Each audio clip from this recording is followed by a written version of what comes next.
मराठी भाषा और साहित्य से जुड़े इस महत्वपूर्ण समारोह में प्रमुख रूप से उपस्थित केंद्रीय सड़क परिवहन और राजमार्ग मंत्री श्री नितिन गडकरी जी, महाराष्ट्र के पर्यावरण राज्य मंत्री श्री संजय बनसोडे जी, अखिल भारतीय मराठी साहित्य बोर्ड के अध्यक्ष श्री कौटिकराव थाले पाटिल जी, सम्मेलन के अध्यक्ष श्री भारत सासने जी, कार्यकारी अध्यक्ष बसवराज पाटिल नगरालकर जी, अन्य विशिष्ट अतिथिगण, देवियों और सज्जनों, मैं अपना उद्बोधन मराठी भाषा के कुछ शब्दों द्वारा प्रारंभ करने का प्रयास करना चाहूँगा। अखिल भारतीय साहित्य महामंडळ आजच्या 95व्या मराठी साहित्य संमेलनाच्या आयोजनासाठी मी आपल्या सगळ्यांचे अभिनंदन करतो। यह सम्मेलन उदयगिरी महाविद्यालय के प्रांगण में आयोजित हो रहा है। सम्मेलन के आयोजन स्थल को भारत रत्न स्वर साम्राज्ञी लता मंगेशकर साहित्य नगरी का नाम देने के लिए मैं सभी आयोजकों की सराहना करता हूँ। भारत की तथा महाराष्ट्र की संस्कृति को कालजयी विरासत प्रदान करने वाली लता जी के नाम का इतना सार्थक उपयोग साधुवाद के योग्य है। मुझे बताया गया है कि उनकी छोटी बहन सुश्री मीना मंगेशकर जी ने उन पर एक अच्छी पुस्तक लिखी है जिसका नाम है मोठी तिची सावली, यानी उनकी विरासत बहुत विशाल है।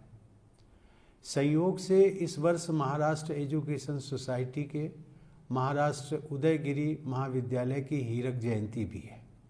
60 वर्षों तक शिक्षा के क्षेत्र में निरंतर योगदान देने की विशेष उपलब्धि के लिए मैं महाविद्यालय की पूरी टीम को हार्दिक बधाई देता हूँ।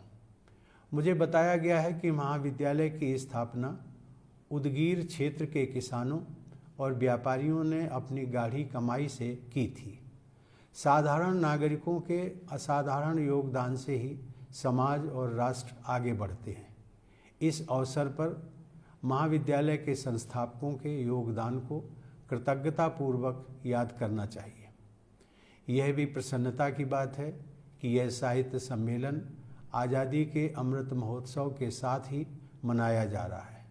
भारत के स्वतंत्रता संग्राम तथा हमारी राष्ट्रीय चेतना को जागृत करने में महाराष्ट्र की अनेक महान विभूतियों ने अग्रणी योगदान दिया है। मैं उन सभी स्वाधीनता सेनानियों को श्रद्धापूर्वक नमन करता हूँ। छत्रपति शिवाजी महाराज के वंशज छत्रपति साहू जी महाराज के नाम से सम्मेलन के सभागृह को सुशोभित करके आयोजकों ने महाराष्ट्र की उस मानवतावादी और समता मूलक परंपरा के प्रति श्रद्धा व्यक्त की है जिसे महात्मा फूले से लेकर बाबा साहेब डॉक्टर आम्बेडकर ने आगे बढ़ाया था। सभी जानते हैं कि 19वीं सदी के अंत तथा 20वीं सदी के आरंभ में शिवाजी महाराज के वंशज साहू जी महाराज ने महात्मा फूले के आदर्शों को प्रसारित किया तथा बाबा साहब आम्बेडकर की विलक्षण प्रतिभा को हर तरह से प्रोत्साहित और प्रेरित किया। महात्मा ज्योतिबा फूले ने 19वीं सदी के मध्य में गुलामगिरी और तृतीय रत्न जैसी परिवर्तनकारी पुस्तकें लिखी थी।